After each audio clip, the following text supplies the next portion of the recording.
In what are we doing this now? We've done this now for pretty much every Lakers game in the postseason. Following each postseason game, we're here on AM 570 on the iHeartRadio network. So thank you very much for being here. If you'd like to watch the show, you can always do so. Go to Hoops Talk with Alan Sleeve on YouTube, and you can catch the entire show there as well. All right, we got a lot to react to. Of course, the Lakers lose last night to the Oklahoma City Thunder. A lot of different angles to take, a lot of different topics to get into. I know for a lot of Laker fans out there, I'm sure a frustrating game. At the same time, I can sit here and tell you that there's some positives to walk away from if I'm just watching how the Lakers play, how they're competing. Nobody really wants to hear that, and that's fine. But however you look at it, the Lakers are down 0-2. I'm going to spend some time. I got some sound from LeBron that I want to play. Got some sound from JJ Redick. SGA, Shai Gilgeous-Alexander, had something to say postgame that I think will be interesting for most Laker fans. So we'll break it all down. If you want to be a part of the show and if you're accustomed to me talking Lakers basketball, obviously on AM 570, primarily in Los Angeles, 866-987-2570. Love taking calls. Definitely want to hear from Laker fans that are driving around today. 866-987-2570. All right, let's get into it. The first thing I want to do is just, talk a little bit how the Lakers lost game 2. And there's obviously key factors into this game of why the Lakers couldn't make it happen, why the Lakers end up losing by 18 again, what it felt like a lot closer of a game. By the way, all this doesn't mean anything, right? Like I could sit here and tell you that the Lakers are, hey, you know what? That's 2 straight games where it felt like they were in it. 2 straight games, it felt like the Lakers were right in the thick of things. I could say that every time. They've lost by 18. I mean, as far as the spread goes, the Oklahoma City Thunder has covered the spread in 2 straight games. So with all that in mind, I think for me, the thing that stood out more than everything else, and maybe people are going to call in and maybe people are going to sit there and say, oh, Al, the Lakers lost because of refereeing. Oh, if those referees just don't make this call, don't make that call, the Lakers win that game. The referees, which we're going to get into, is not the reason why the Lakers lost last night's game. So you can be frustrated with some flopping. You could be frustrated with how the Oklahoma City Thunder play. You could be frustrated with the whistles, the refereeing. You could be frustrated with all that. The Lakers are 0-2 because the Oklahoma City Thunder are better than the Lakers. That's just the truth. Now, there are some angles to the refereeing. I did think there were some areas of last night's game where the refereeing could have been better. But let me jump out with this of why the Lakers lost that game yesterday. What's so wild to me is the Oklahoma City Thunder, they are at their best so far in this series when SGA has not been on the floor. Maybe less so in game 1, but in game 2, they went on a run. I know they outscored the Lakers by, I'll see the exact stat here in that third quarter, but that third quarter, SGA was in foul trouble. He had he had a dirty play on Austin Reaves, and he's sitting on the sidelines. And while he was out on the sidelines, the Oklahoma City Thunder took over the game without their MVP. The reason why the Oklahoma City Thunder are up 2-0, it's not because of SGA. I think everybody understands that. It's Jalen Williams isn't playing in this series. I think the Lakers have been really smart in how they've game planned around SGA and how they figured out to be in some of these games and take Shai Gilgeous-Alexander, some would argue the best player in the NBA, to take him out of these games. But the way the Lakers are down 0-2 is because everybody else, AJ Mitchell last night with 20, Chad Holmgren with 22. Most of that came in the second half when they needed him most.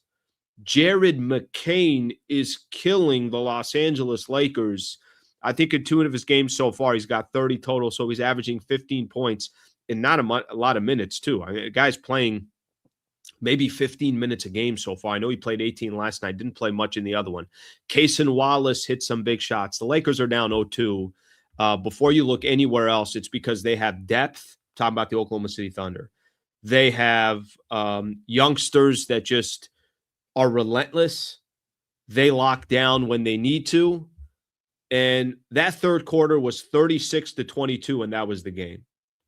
I heard JJ Redick say this after the first game. After the first game, he had said something to the effect of, the reason why the Lakers, the non-SGA minutes is what killed them in game one. The non-SGA minutes was the difference in game two as well. So, we could look at a bunch of different things, and I could point at individual players for the Lakers and everything else. But the problem with the Oklahoma City Thunder when you face them, you got to be great.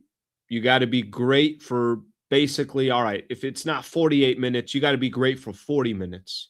And the problem with the Thunder is the moment you take your foot off the gas, the moment you start missing a couple of shots, the moment that rhythm is gone, the moment you had a couple of turnovers, at 20, 21 turnovers, whatever Lakers had yesterday, the Thunder pounce on you. And that's what makes I was listening to Derek Fisher yesterday, was talking on Spectrum Sportsnet. So he was talking on Spectrum postgame. He's there with Worthy and Chris McGee and Derek Fisher. And who else is there that can give you a role player perspective and a championship perspective? And he just had said something to the effect of like, that's why they're the champs. Because we all know when the Lakers were rolling, and there were years, you can look back at 2020, how stacked that team was. You could look, of course, 2009 and 2010 when they win back-to-back. You could go back to the Shaq and Kobe era. You can go back to the Showtime. You go back in any era. And I'm just talking Lakers, but obviously you could look in any era. What separates playoff teams versus championship teams, when they hit you and they blitzed you, it's like you look around and you're like, wait a minute, this was just a 5-point game, and we're now down by 15, 20 points, whatever the case is. And that's kind of been the series so far with the Oklahoma City Thunder. If I'm being honest with you, I don't really think the Lakers have done much wrong. I mean, yes, there's going to be portions of the game where they're going to make mistakes, or Austin Reaves doesn't deliver in game one, whatever the case is. But for the most part, I don't really walk into these games, of everything that I've been watching so far, and I'm saying to myself, like, well, the Lakers are such a disappointment, and they've done, they're not even hanging in this series, and they don't even belong in the same gym. I don't really get that feeling. I just, as the game wears on, the better team is going to win. And, up to this point, the Oklahoma City Thunder are the better team, and I think that's fair to say. Let me play something here real quick, because I want to LeBron was basically asked what the Lakers can build off for the first two games. Let's take a listen. Obviously, I think for the Lakers at this point, what did OKC do? They held home court. I know there's probably not going to be a lot of confidence that the Lakers are going to make this a series. But I'll share something a little bit later in the show where I do think the Lakers can still make this interesting. Let's play this clip here real quick. This is LeBron, kind of what his takeaways were from the first two games. I think that there's real room to make up. I think tonight, we did a good job with our first defense. We got a clean glass. We got to do a better job. We let Chet get some offensive rebounds and some putbacks, either get to the free throw line or get some putbacks. Versus a team like that, you can't, give up second chance points. We did a great job in the Houston series of, as the series went on, of being better at that. So we got to do a better job of hitting, and not allowing them to get second chance points. We're able to hold a team like that to a first stop. I think we can get better at that. All right, that's LeBron kind of areas where the Lakers can improve on. Like I said, I really do believe this, and I think a lot of people understand this as well. The Thunder had 6 players in double figures: SGA, Chet, AJ Mitchell, Hartenstein, Cason Wallace, Jared McCain. They got guys contributing from all over the place. They get stops when they need to get stops. And again, there was a stretch where Austin Reaves was brilliant. He was phenomenal. Lakers ended up taking a 5-point lead. I think this is when SGA went out. He didn't play much of that third quarter because of the foul trouble, had 4 fouls. But there was a point where Lakers went up 5 after Austin Reaves took 3 free throws in a row. It was, again, I was mentioning a little bit earlier, what I thought was a dirty play from SGA, and they go up 5. And there was like a brief second there where I'm like, damn, they're in a phenomenal position here. Like, you could tell the Oklahoma City Thunder, there was a little bit of, not panic, but they just knew they were in a dogfight, and there wasn't a guarantee that they were going to walk out of that game with a W. And the moment that happened, Lakers go up 5, then they just went on this. And I don't have see if I have the stat here. Yeah, SGA went to the bench with 10:34 left in the third quarter after being called for his 4th foul. Lakers led by as much as 5, and then the Thunder closed the third quarter on 32-14 run, and that was it. And it was kind of game from there, right? They led 93-80 at the end of the third and really just never looked back. So give credit to the Oklahoma City Thunder. I think this is why they are the defending NBA champions. This is why they're going to be favored the rest of the way. You got to play almost great for 48 minutes, and obviously that wasn't in the cards last night for the Lakers. And I'm sure there's a lot of frustration, but the Oklahoma City Thunder they've been better for 2 straight games. Let me throw out the phone number here, and I want to start talking a little bit more. Now, there's a lot more elements to this game than just, obviously what happened on the floor. What I mean by that is if you were on X yesterday or however you were consuming the game, a lot of people are making a big deal about the refereeing. The phone number is 866-987-2570, 866-987-2570. All right, let me throw this question out there. Do you think, did the Lakers lose last night's game because of the refereeing? And again, I just know this is a big topic right now around this series and around that game last night. And I was trying to think about it. I had the instant reaction. I do the post-game show. For those on 570 who don't know, I go live on YouTube after every Lakers game, and we do the instant reaction. Obviously now kind of opening up the platform to AM 570 and iHeartRadio network. But I'm trying to think about this before I started the post-game show yesterday, and I'm saying, all right, yeah, I think the refs I thought they were too much of a storyline in the game. And then you have Austin Reaves right after the game, confronting one of the referees. And I don't need to play the clip, but basically he felt like he was disrespected by one of the referees at a moment in the game, and he wanted to address it. And you got the whole Lakers team that's huddled now around the referees. And you kind of knew that, all right, this is going to be one of the storylines coming out of the game. Let me give you my thoughts first on what I thought of the refereeing. And then I think there's a bigger picture to this that I tried explaining yesterday in the postgame show that I do think is smart by the Lakers. I think it's smart by JJ Redick. I think it's smart by Austin Reaves, LeBron, everybody else, as the series flips and goes back to Los Angeles for game 3. I thought the refs yesterday didn't have control of the game. That's my only issue with the referees. It just felt like the game was all over the place. It's like if I'm given an equivalent in baseball, can I know where the strike zone is?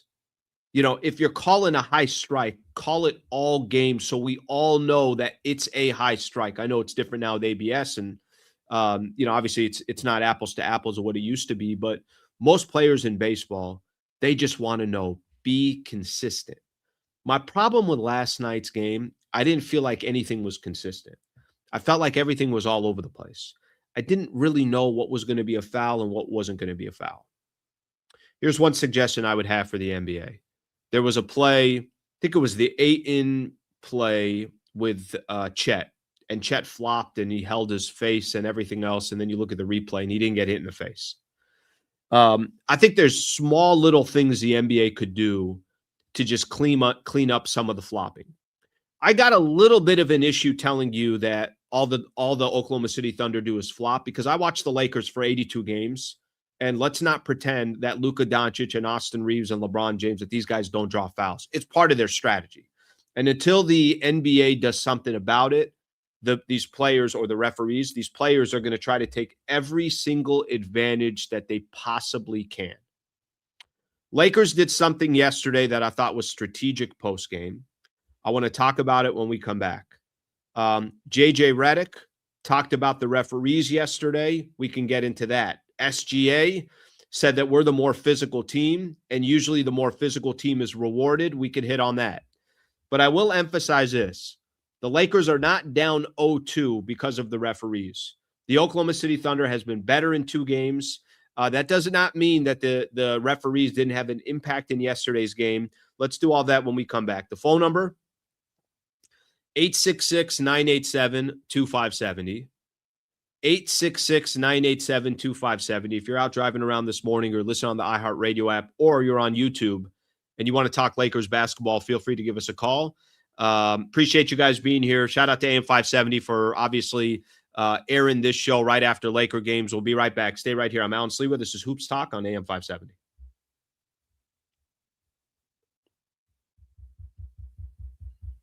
Okay. Thank you, Michelle.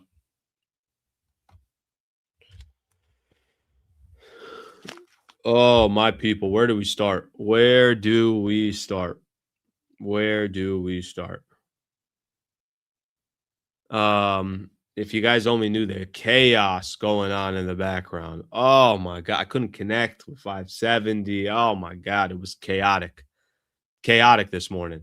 All right. I appreciate you guys. Appreciate you guys being here. So thank you for being here, of course. Thank you for like I said, it's a little bit, it's different, right? It's different when you're going live on radio. So shout out to you guys. Appreciate it. All right, let's pump through these. Let's pump through these. Let's see what we got here. Let's see what we got here. Good morning. Ready for the series to even up at 2 apiece. Good morning, Alan. Can you ref the next game? I got a little bit of a hot take in a little bit. I think Lakers win game 3. I think that's a little bit of a kind of a hot take here, but I do think that. I think there's a strategy here. I'm telling you, with all the referee, I said it yesterday in the postgame. I'm like, I thought it was smart for JJ Redick to do what he did about like this refereeing. There was, and I actually listened to something this morning that I think was a good point. When this was on NBA Sirius XM, when you're going to lose the game's already done. Is there anything that you can do to help you for the next game? And I think I don't think Austin Reaves was planning to do it that way, but have you ever really seen a player and like a team surrounding a referee at the end of the game? The theme of last night when you walked away, there was a big time theme there that was basically like everyone was walking away with the referee kind of conversation. You don't think that's going to help them once they get to crypto? I think there will be a benefit to that. And I think that strategically, I thought that was smart. I used to see Phil Jackson always do that. Slee, Laravia needs to be benched, give a chance to Thero. To be honest with you, I mean, I obviously he's not doing anything as Jake Laravia. So I got no issue with that. I mean, yesterday for maybe 7 seconds, I tried defending Jake Laravia. And then I'm like, what am I doing? Like, why am I falling on this sword? Do you guys want to take Laravia out of a game? I'm not going to lose sleep over it. OKC has the ability to flip the switch. This is a great comment. This, my friend, is going on radio. OKC has the ability to flip the switch like the Lakers used to in the Shaq and Kobe era. OK seems to do it easier, even more timely than the Lakers even used to. Can I tell you, the only difference is, and I know this is a shot at the Lakers, I think it's easier for them to flip the switch versus the Lakers than it's going to be to flip the switch over the Spurs or flip the switch against Minnesota. Like, they'll still be able to flip the switch, but I think, like, the Lakers clearly have holes. I mean, there was a stretch where they're playing phenomenal basketball. Like that mark I told you, the third quarter, second quarter, they outscore them. I think it's the first quarter they won in the series. And then the third quarter, you obviously have what happened where that switch just flipped and Shea wasn't even in the game. Like, they got studs. Jared McCain. Why is Philly cheering? What? Somebody explain this to me. Like, you don't think Philly could have used Jared McCain this series in the freaking series against, maybe because of Edgecombe? I don't know. Maybe they just thought, all right, we got to give love somewhere else. I love that the dude knows ball. He knows it's not because of the refs. Oh, thank you. Appreciate you. Thank you. Thank you. Now, listen, I'm not telling you. I don't think the refs had a great day yesterday. Like I said, like, the thing that I'm referring to is just have control of the game. Did it feel like they controlled the game? I don't feel like they did. LA fans complaining about calls is the funniest thing I've ever seen. By the way, if I'm being honest with you, I kind of get where this comment's coming from. I watch Luka every night. I watch Reaves every night. And if you ask me, I'd rather you not give the calls and like Chet should have got a technical for flopping. If you're going to review something, I think there's a way where you could kind of clean it up a little bit when it comes to guys flopping. Let me see how much time we have. Michelle, how much time we got? Okay, thank you. Squeeze one more in here. Hey, Eric, do me a favor. When there was a comment I wanted to put on radio, once I start, can you throw that up? Just so I can find it. Both OKC runs happen when JJ sits Braun and Smart. There's some truth to that. Reaves is the third best ball handler, decision maker. He should not be the primary. No, I thought Reaves was fine yesterday. But you are right. There is a little bit of like, and Marcus Smart, a couple times I saw him like, can I get a breather? I mean, the guy is giving everything he's got. You're going to get run down by the time you get to the third or fourth quarter. All right, we got radio coming up here. Oberonzi, thank you for the super. Appreciate you, brother. All right, let me get back on here.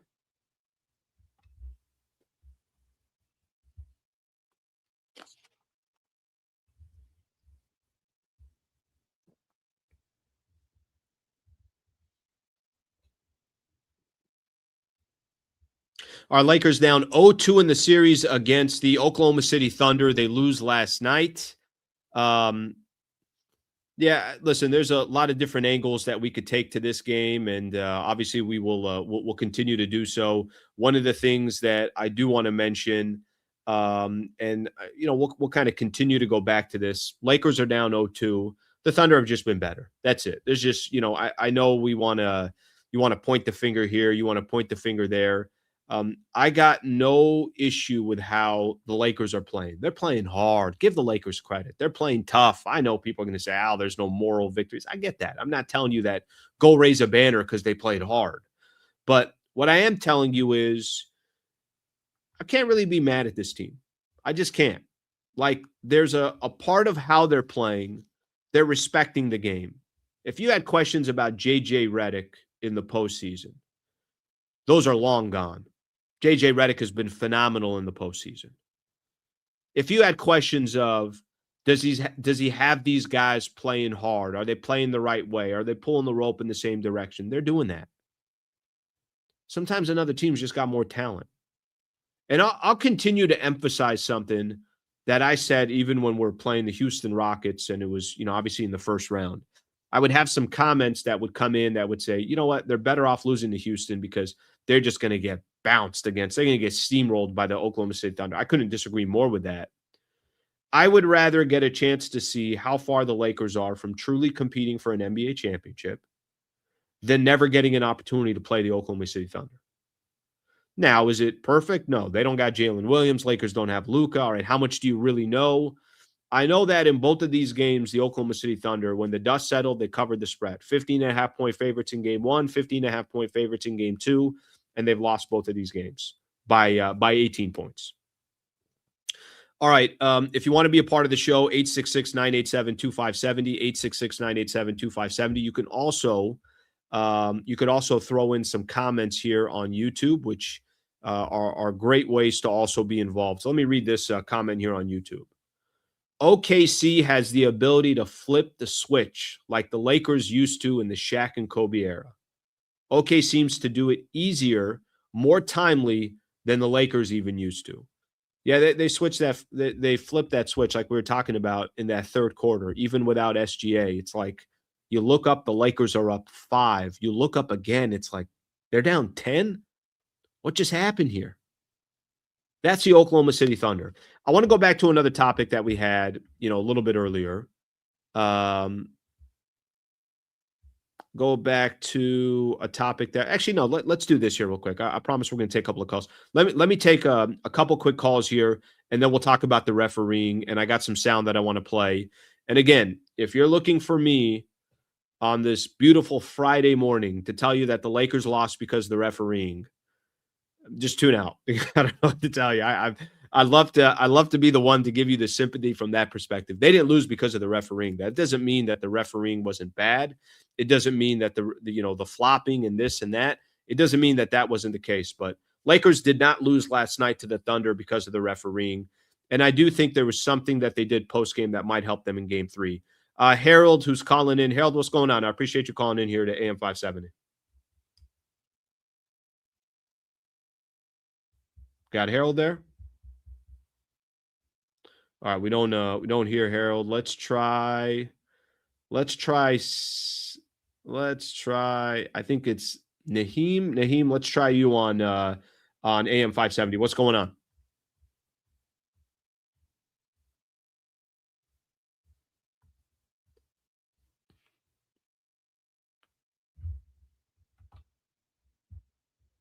Houston, I think we needed to play OKC. I think this really comes down to just a roster deficiency. I don't think we have enough guys, man. When I watch Jake LaRavia and our second unit, Luke Kennard, and everyone out there, we just can't compete with Oklahoma's secondary. And like they said, the non-SGA minutes are when we always get killed. And it's just not a roster deficiency. I agree with you. The Lakers aren't doing bad. We're squeezing all the juice we can out of this team. I just think it comes down to rosters, and after the season, we really need to address it. Nam, I appreciate you calling in. Yeah, listen, I think there's a clear discrepancy. Like if the goal is to compete for a championship, which I'm sure Mark Walter and his group and the Lakers organization and Jeannie Buss and Rob Pelinka and JJ Redick, all of them are going to be saying the same thing. Every single one of them are going to be like, all right, well, we got a little bit of a blueprint here of how far that we are. And the only way that I think you get to see that, I mean, what an advantage to get the Thunder in the second round than your bounce in the first round against Houston. You just don't get to see that blueprint. You don't get to fight for 7 games. You don't get to see JJ Redick try to play. JJ Redick is squeezing everything out of, everything out that he possibly can from this squad and this team. Roster's not that, there's no depth. You can't really look at the bench and say, hey, you can lean on these 2 or 3 guys. Like that message that I was, reading a little bit earlier. I think it's probably the perfect way to put it. There are championship rosters that the Lakers have had in the past. You know how much depth the Lakers had in 2020? We're just off the top of my head. Forget AD, forget LeBron. Dwight Howard, JaVale McGee, Kyle Kuzma, Alex Caruso, KCP, Danny Green, Avery Bradley. I'm missing guys. I know I'm missing guys. There's more players that.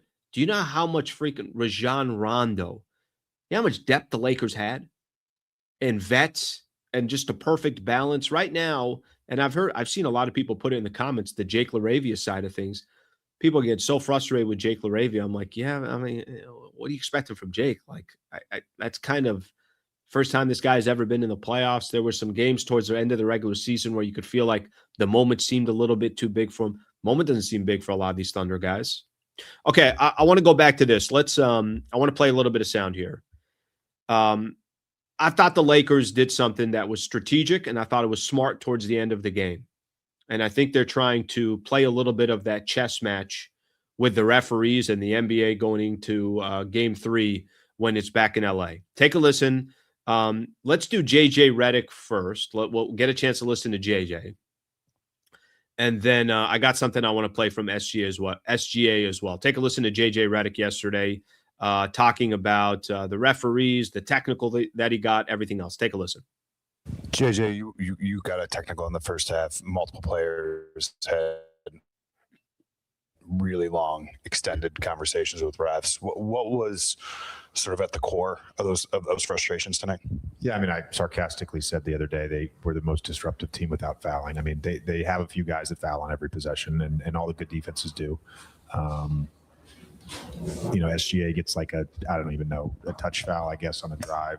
There was a stretch where 4 straight possessions, our guys got absolutely clobbered trying to make an entry pass to Jackson, and Jalen Williams is grabbing his jersey with both arms. That's a turn. They're hard enough to play. They're hard enough to play. You've got to be able to just call it if they foul, and they do foul. Hypothetically, if the game's already over, you want to start setting the table up for Game 3. I think that's what JJ Redick was doing kind of towards the end of the game. By the way, I love the tech that he got. I love how he got it. He was, obviously very angry about what was going on in the game. But here's why I like how last night's game ended.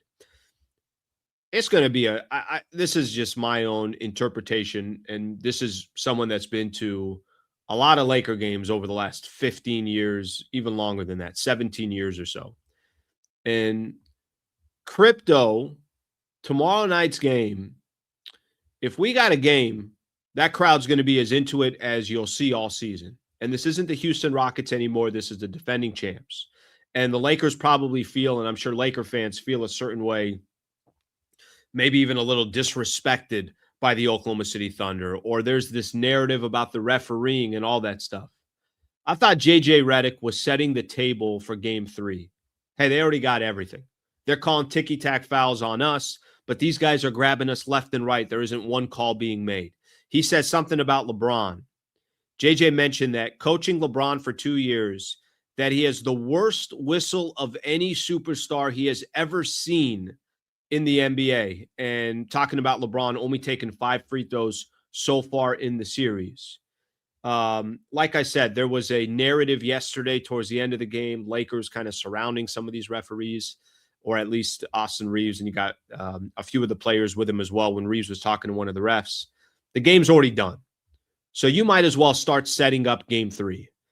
And I think that's what the Lakers were trying to do. And I also think they were, I think they were ticked off about the refereeing. I thought it was genuine, but you might as well lean into it.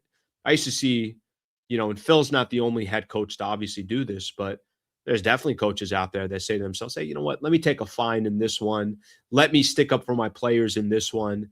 And let me see if I can get things to sway my way into game 3. Now, all of a sudden, if the Oklahoma City Thunder, they're grabbing, they're pulling, this is how they play, all that stuff, they're very aggressive. Maybe maybe all of a sudden there's a couple of whistles early on trying to set the tone to the Oklahoma City Thunder that we're not going to allow that in this game.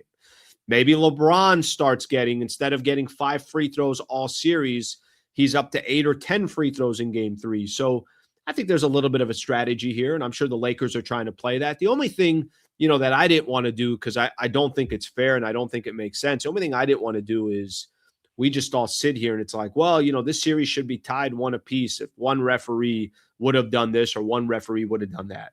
That I don't think is genuine. That I don't think, we're being honest if that's the case. And I think there's just a lot more of a storyline than just the referees. SGA talked a little bit post-game about what the Oklahoma City Thunder have done so far. And again, I think the point that he's trying to get across, and of course he's going to defend himself and he's going to defend the Oklahoma City Thunder, but the point that he's trying to get across is very simple. It's, all right, we are the more physical team. This is why we're being rewarded for it. Take a quick listen to SGA. Absolutely. The way basketball works, usually the more physical team and the team that imposes their will more just wins. Probably why we won tonight. Probably why we won last game. We did a good job, especially in the second half, of really playing our style of basketball, being physical, pressuring them. All right, so SGA basically, the point that he's trying to make under those circumstances is they're rewarded for being the more physical team, and we'll see what happens in game 3. Could I get a little crazy for everybody? Could I have a little hot take? If you guys know me, my style, probably not the most hot take guy. I think Lakers win game 3. I do. I think they win game 3. And the reason why I think they win game 3 is I don't think they're going to get swept in this series. And I think if you lose game 3, you're probably getting swept. I mean, I guess you could still force a game 5. Of course you can. But of course, if you go down 3-0, the series is already over. They've played good enough to have a battle tomorrow. And I think tomorrow night will be phenomenal energy at Crypto.com Arena. And I think the crowd will be there and they'll be ready to go. And I think this Laker fan base respects the way the Lakers have played so far in these playoffs. It hasn't been perfect. Luka's obviously been out. Reaves has played his 4th game, which we're going to talk about Reaves here in just a second. I think Lakers will play their best game tomorrow, and I think they'll be ready to fight. They understand that their season can end tomorrow. Here's one thing that nobody can say about the Lakers so far in this postseason. You can't say that they haven't been connected, and you can't say that there isn't this fight coming from the team that you could at least respect how they're playing the game. You could be disappointed. You could be upset that they're not going to, banner number 18, that they don't have a legitimate chance of the West. You could be upset about all that stuff, but I don't think you could be upset with the Lakers style. They have played good enough to be in all these games. I do understand that the Thunder can go on a run and the game is just over. And obviously that's going to be have to be something that they avoid tomorrow. But typically your role players play better when you're at home. Typically you get a couple of more calls when you're at home. I do feel like the Lakers, if there's a game to be got, it's tomorrow. If there's a game to be had, it's going to be tomorrow night.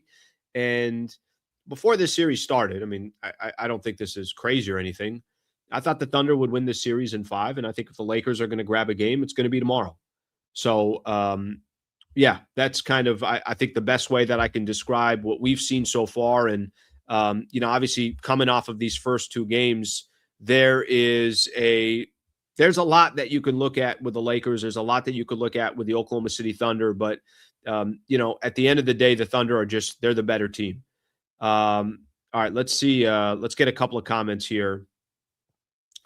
The weakest of the weak blame the refs. The refs can make a game tough to watch with all the game stoppages. This is Tony on YouTube. Yeah, listen, I think there's some truth to that. I think the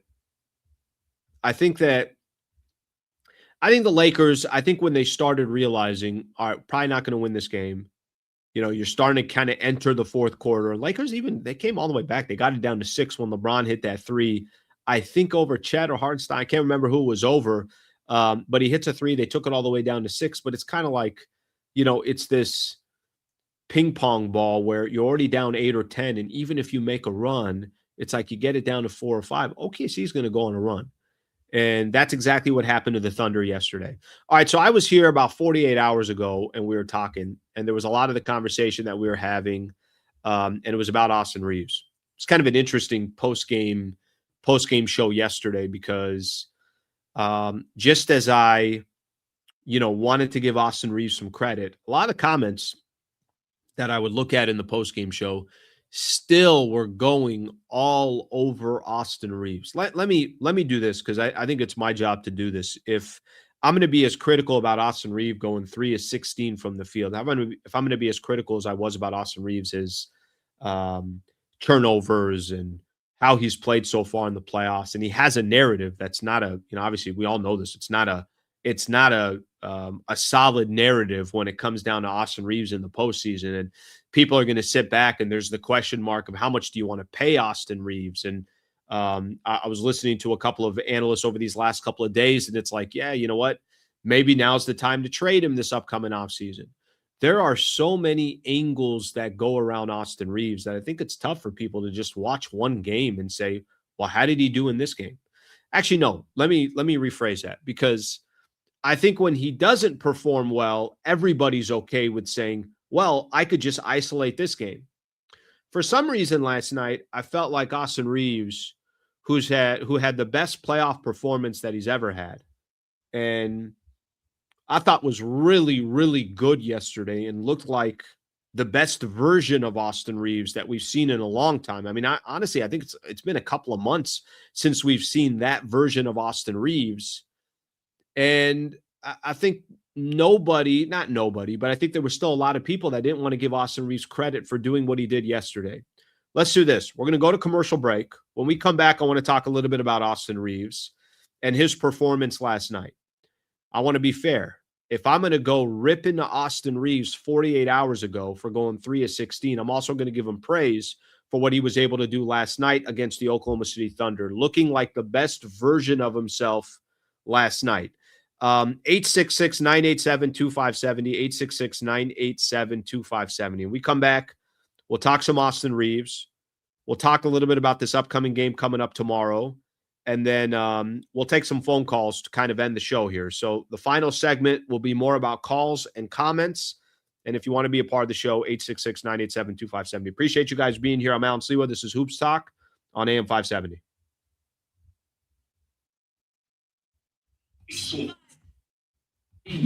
Okay, thank you.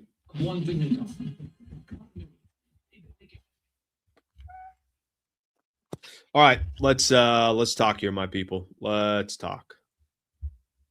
All right, let's see what we got here. I'm not upset they are giving it their all without Luka. I expect it to be out in the first round. I don't think the Lakers will win one game there to outmatch, but I love the effort and the coaching. Eric, do me a favor. Keep this one in queue. I think this is a good one for the show. I don't see it, Slee. OKC didn't let up on the Suns, and I don't see them. They're on a mission. Game 3. I got game 3 going to the Lakers. Okay. What am I asking? I'm asking for one game. I mean, is that really a hot take here that Lakers win one game against the Thunder? Maybe it is. Hell if I know. Maybe it is. They've played good enough to be in these games, but they lose by 18. Only player that plays with any legit force is 41-year-old. I don't expect there to be a ton of foul calls for Lakers. Get Giannis, and that somewhat changes. Problem is how they're going to get Giannis. No one is surprised that the Lakers lost. Yeah, no one's so. The storyline is not Lakers down. Oh my God, Lakers are down 0-2. The storyline is, yeah, Thunder are up 2-0. Like, that's not, a shock or a surprise or any of that. Not a surprise by any stretch of the imagination. All right, let's give some love to one of our partners here. Shout out to Brad Wallace and the Wallace Firm. Shout out to them for continuing to support the show. I got an email from their team yesterday, which I was really stoked about. Listen, anytime you have a company or an advertiser that wants to invest and they're trying to see what areas they can help promote their business. And it was really encouraging because they've had people reach out to them. They've had people fill out the consultation form. They've got cases from, obviously the reads that we do here. So that means a lot to me because I want to make sure any advertiser that's part of it is obviously feels like that this is a good business proposition for them. So shout out to all you guys for obviously knowing that if it's a serious injury, wrongful death case, go to Brad Wallace and the Wallace Firm. Again, I know this is not something that you want to reach out to on a daily basis, nor do I want you guys to reach out on a daily basis. Hope you guys never need Brad Wallace. But if you do, know you got one of the best in the business. Know that he's here to help any of our listeners or family members or friends, anybody that is in a situation, but you can comfortably and confidently you can lean them towards Brad Wallace and the Wallace Firm, and they'll take care of you. WallaceWins.com/Sliwa. That's WallaceWins.com/Sliwa. All right, let's get some more in here. Did I miss some supers? I probably missed some supers. Slee, you did 10 spot. Thank you, brother. I appreciate you. Get the programming up. Make sure that the show's not starting without me. Can the show start without me? Can they go on 570 and I'm just sitting here shooting this shit with you guys? Probably can't say that either on the air.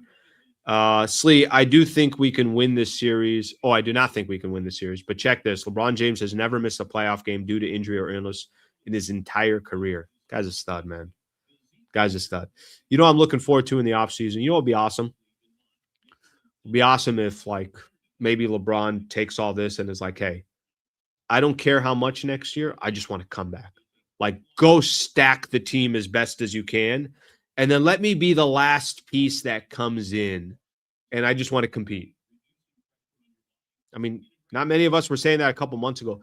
The bigger problem a couple months ago was the money, right? Even right now, if LeBron asks for $52 million for next year, it's like, LeBron, can't ask for $52 million.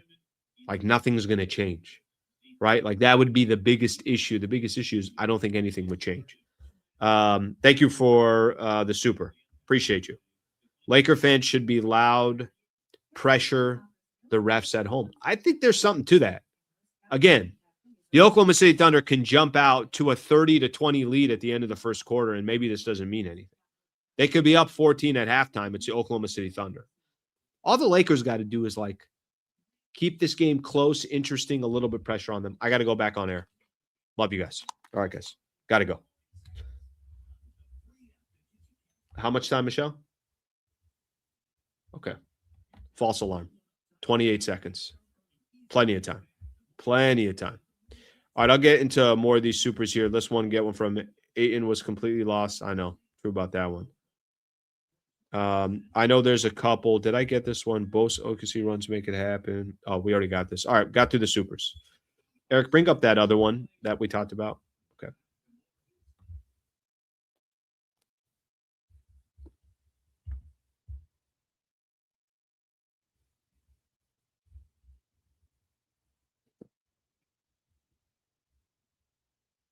All right, final segment here. Our next show, by the way, because Lakers play on a Saturday and Mother's Day weekend on Sunday, so we will not be doing a show on Sunday. We'll come back on Tuesday.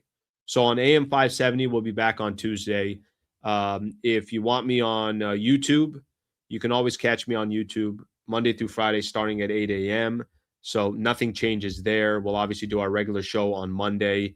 And then the Lakers play. Let me get this right here. So Saturday is game 3. So Monday night, no matter what, obviously if the Lakers lose on Saturday, they still got their game on Monday night. So the next show on AM 570 will be on Tuesday morning at 8 a.m. All right, I got a couple comments here that I want to read on YouTube.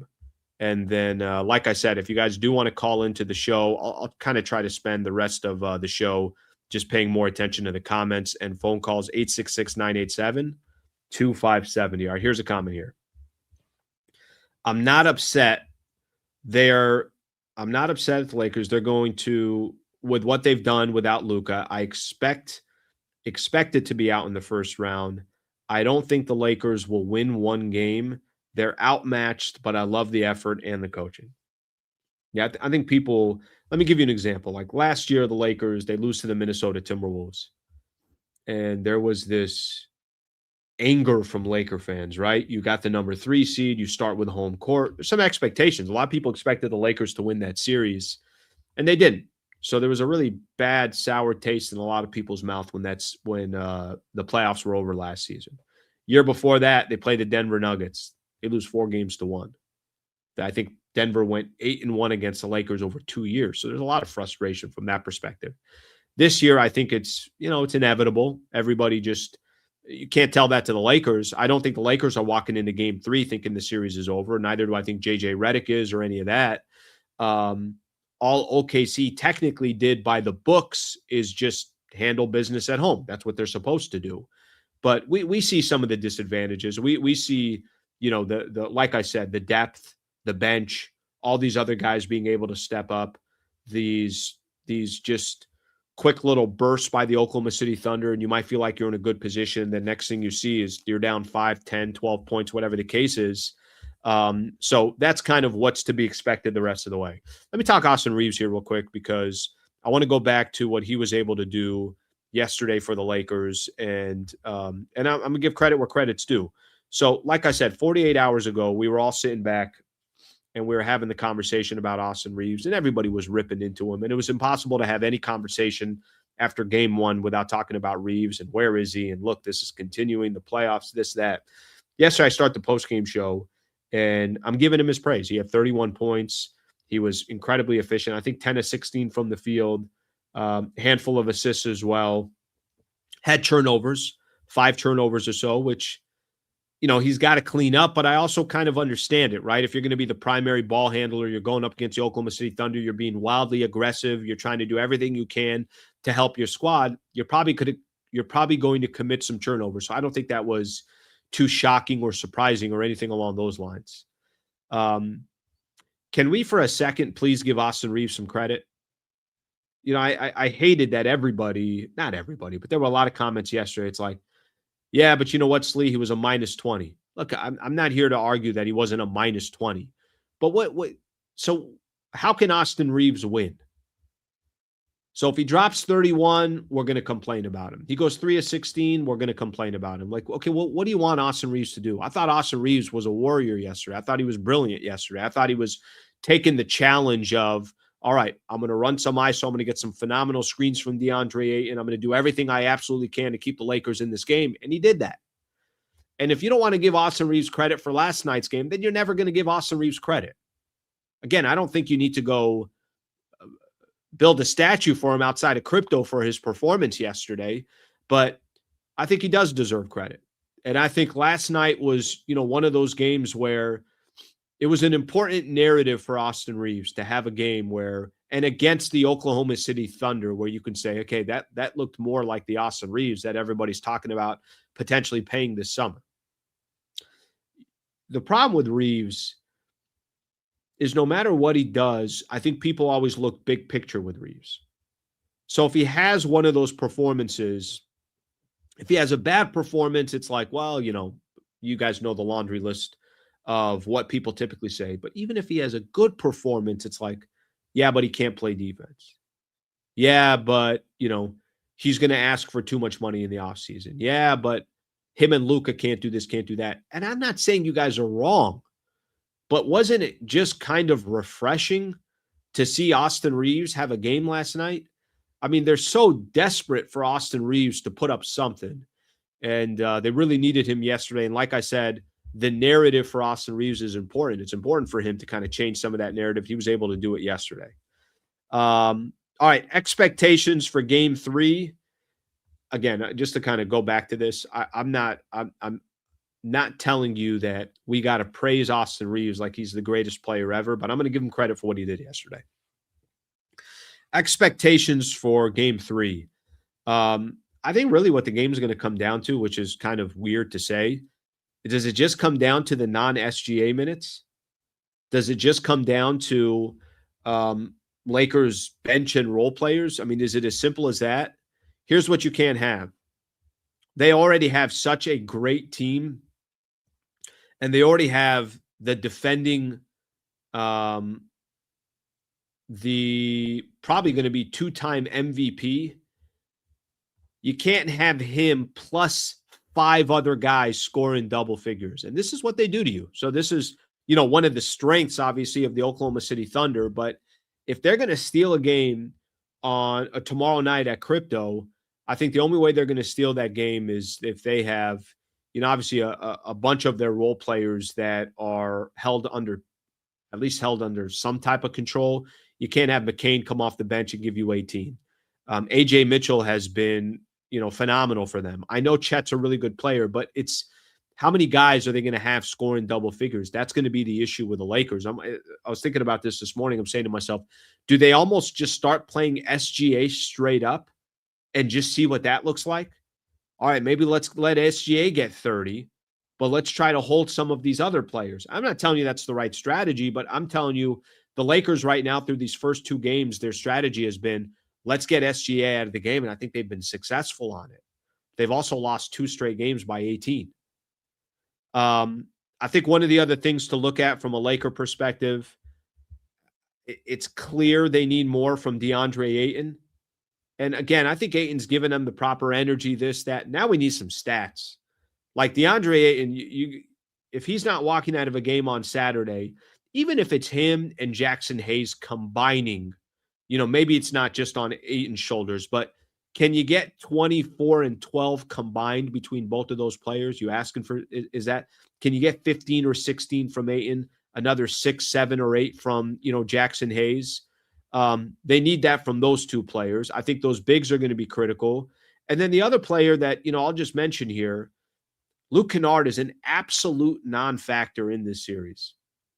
And maybe this is just who Luke Kennard is. Sometimes we can get caught up in the Luke Kennard had a couple really good games against the Rockets, and it's like, wow, this is Luke Kennard. They've unleashed something, and he's on the ball, and he's doing this. We haven't talked about Luke Kennard, I feel like, since the first couple of games against the Houston Rockets. And, I've said this before, and I'll say it again. You got to play perfect basketball against the Oklahoma City Thunder. And that means 5, 6 guys got to be, this can't all be on Marcus Smart, Austin Reaves, Rui Hachimura, and LeBron James.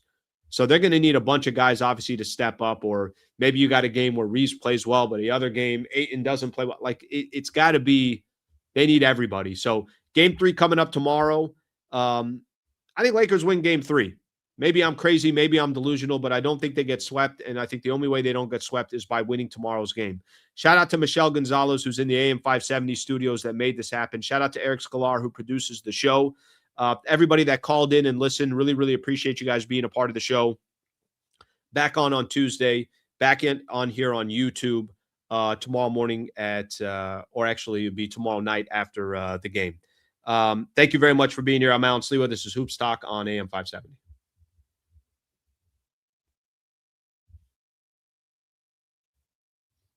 Thanks, Michelle. I went late. Thank you. All right. Thank you. Appreciate it.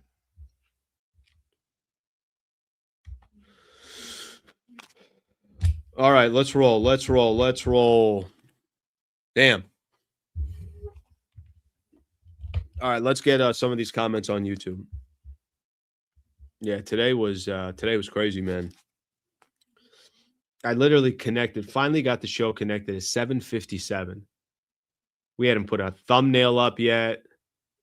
Eric's waiting on me on a template. Oh, that was stressful. All right, let's get some of these comments in here, and we'll do NBA news and then go from there. Rui impressed me. Rui's been phenomenal. Is Rui not earning himself a check? Like, even if he's not earning himself a check with the Lakers, I mean, maybe he is. I'm just saying in general, but are there not teams out there that, think they're competing and saying to themselves, I got just like random teams out there. If you're the Phoenix Suns, if you're I'm just thinking of teams like in the Western Conference that can use a guy like Rui. I don't know. I don't even know if I have guys off the top of my head, but that dude he's making himself some money. He's been phenomenal. Phenomenal. All right, let's see what he got here. Let's see what we got here. Ayton should not be a starter next year. Yeah, I think, I'll go back to kind of what I said a little bit earlier. I think with the Ayton stuff, the idea was always for him to be a Laker this year. I don't think the idea was him to be a Laker long term. And I don't think that there's going to be, a ton of people that are looking to I don't think there's going to be a ton of people that want to see Ayton long term with the Lakers anyways, but I've been okay with Ayton these last couple of months, but like this is a good example. You need a big that's giving you 20 and 10.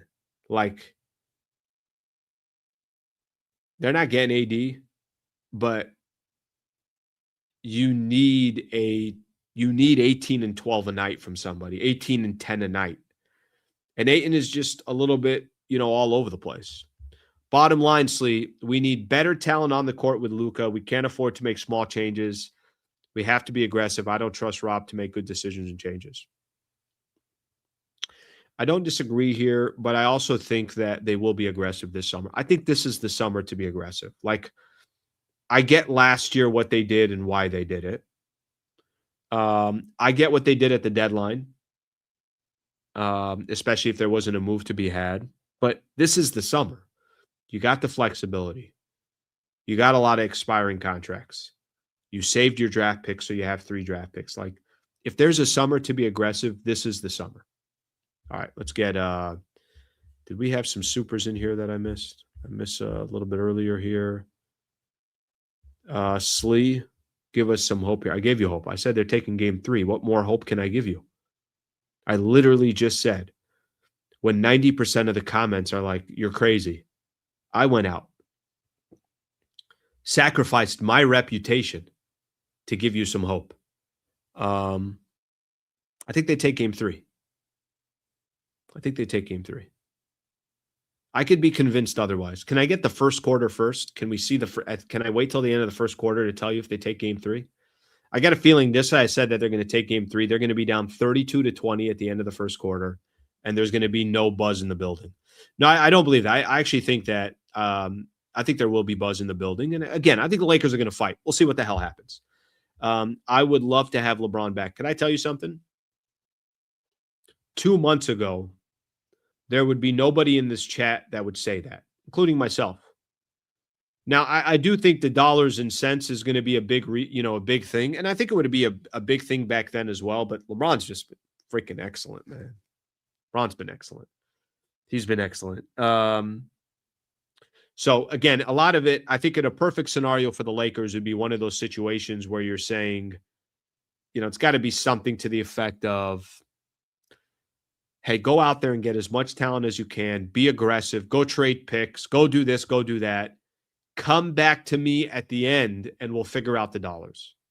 That's what I feel like it has to be with LeBron. Let's get a super in here. AR played great, but the team run different sets without him. Sometimes he thinks he's Luka and messes with the flow. I think you could say that in game 1. I think game 2, they needed everything from him. Like, I think there were moments for LeBron and Marcus Smart where they just looked gassed and tired. And it was like, all right, Reaves, can you go get us some buckets? So I think it just depends, right? Like, I think there's certain times of a game where it depends. And, I think in last night's case, I think they needed everything that they had from him. Again, they still lost by 18. All right. Okay, I think we got most of the supers in that. By the way, never feel pressure to throw a super, but I do appreciate it. So thank you. Okay, we got all those in. let's give a little bit of love. Another one of our partners, as we always do, Harrah's Resort SoCal. Find this right there. Harrah's Resort SoCal. So I've kind of said this to you guys before. It's a perfect place for a staycation. See, I'll get this comment out of the way. Eric, can you help me get this comment out of the way? Harrah's Resort SoCal. So they're about 1 to 2 hours away from wherever we are in Southern California. And if you want to just get away for a couple of days, weekday, weekend, whatever it is, weather will start getting nicer. So that lazy river that they have, the swim up bar, all that stuff. Go to the website, harrahsocal.com. If you just go to the website, let that be step one. Go to the website. Once you get to the website, you can obviously kind of start planning your trip. But the rooms are beautiful. It overlooks the Palomar Mountains, which is a really pretty spot in San Diego.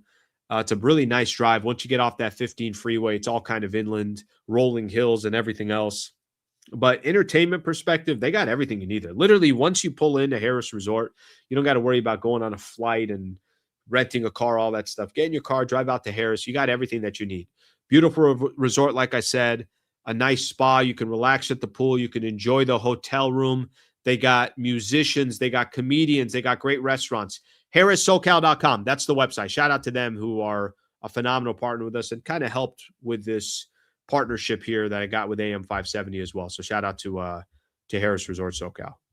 All right, let's do this for the kind of end of the show here as we start working our way towards the end of the show.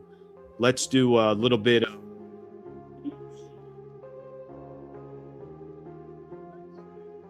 weekend preview. So we'll do a few things here as we get ready to end the week.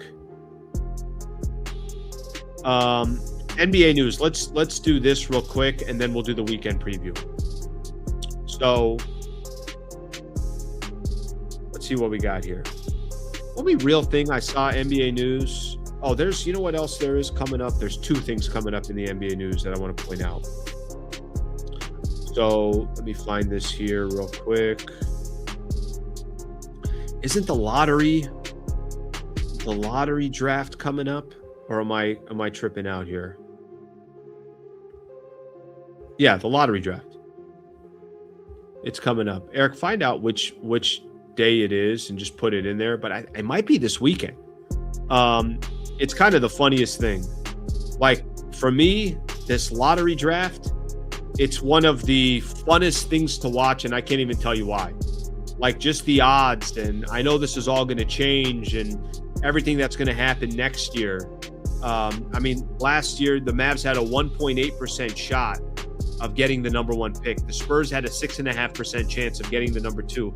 There's just a randomness that obviously happens, so it's always interesting to kind of see and everything else. So, all right, so it's on Sunday. So I think that's actually the biggest NBA story, if you ask me. On Sunday will be the draft lottery. So we're going to have an idea. You're going to freaking know where the Thunder are picking. The Thunder will have a shot to get another high draft pick. Some of these other teams that obviously didn't make the postseason, they'll be in the mix as well. So that's going to be fun to watch and fun to see.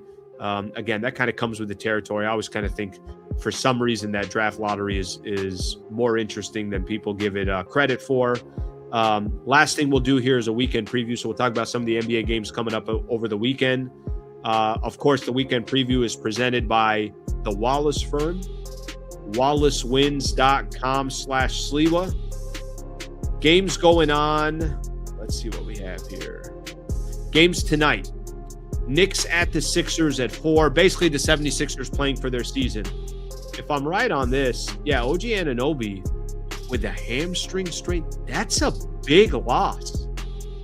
OG Anunoby is a phenomenal. By the way, that's not even just for this series. Like, that's a huge kind of piece of news. So we'll see how that plays out. But that game starts at 4. Spurs at Timberwolves at 6:30. Series tied 1 apiece. Timberwolves did their job. They got 1 in San Antonio, but then they also lost by 30+ in that last game. Couple games, of course, over the weekend. So Detroit at Cleveland, that's tomorrow at noon. Lakers, Thunder at the Lakers, that's at 5:30. And then Sunday, we'll do it all over again. Knicks at Sixers at 12:30, and then Spurs at Timberwolves on NBC Peacock. That's obviously another game that they'll have going on. Okay, so that's pretty much all I got for today. Let me see if we got any other comments here. Pelinka is going to fumble in the offseason, then he should be gone. By the way, if he does fumble in the offseason, then I think there's a legitimate conversation of like, okay, hey, is it time to move on from Rob Pelinka? But they're going to give him this offseason. They're going to give him an opportunity to obviously build, and we'll see what they do from there. Let's see what we have here. Team will overpay Rui and AR. You might be right. I will tell you this. You can't, obviously, everybody knows this. You 100% cannot run the same team back. I think we all kind of know that. I think that's kind of the easy play here in predicting the Lakers. Okay, everybody. Appreciate you guys being here. Done for the day today. I am going to do something for members, but I'm not 100% sure yet what time. I got to run around a little bit, but we'll get something up for members today as well. We'll do a member show a little bit later today.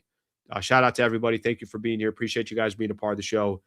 Thank you for all your kind of the radio, like I said, the radio YouTube stuff when we do it together. Have a good rest of your day. Have a good Friday. I'll see you guys tomorrow after the Lakers take on the Oklahoma City Thunder in Game 3. Thank you, everybody.